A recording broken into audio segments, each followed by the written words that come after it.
నమస్తే సార్, ఇవాళ మంచి రోజు అని చెప్తే జాయిన్ చేద్దామని తీసుకొచ్చానండి. అలాగా అయితే నువ్వు కష్టపడి చదివి ర్యాంక్ కొట్టి పేపర్లో పడాలమ్మా.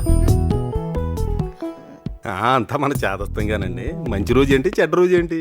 వీళ్ళు మంచి అనుకున్నది రేపు చెడు అవుద్ది, వీళ్ళు చెడు అనుకున్నది రేపు మంచి అవుద్ది. అసలు విషయానికి వస్తే అండి, మా అక్క మా బావ అండి అదేనండి వీళ్ళ అమ్మ నాన్న.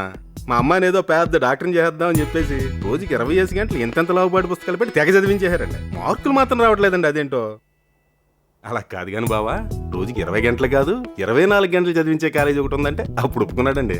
మా బావదంతా చెట్టు నెంబర్ 1 అయితే కాయ ఆటోమేటిక్గా నెంబర్ 1 అవుతుందని లెక్కండి. మరి ఆ లెక్కనే మీ కాలేజే నెంబర్ 1 అని చెప్తే అప్పుడు ఒప్పుకున్నాడండి.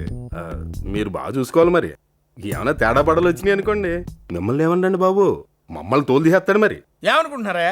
ఏమనుకుంటున్నారు మా కాలేజీ గురించి? 24 గంటలు కాదు, కుదిరితే 36 గంటలు దిక్కులు చూడకుండా చదివి పెడతాం. తెలుసా విషయం మీకు? ఏంటి ఓసారి బ్యాక్ చూడండి. 1 4 5 7 8 9 10 మొత్తం 10 ర్యాంక్స్ లో 7 ర్యాంక్స్ మావేనయ్యా. చేపలు తెలుసు కదా, చేపలు రుద్దినట్టు రుద్దలు పెడతాం తెలుసా.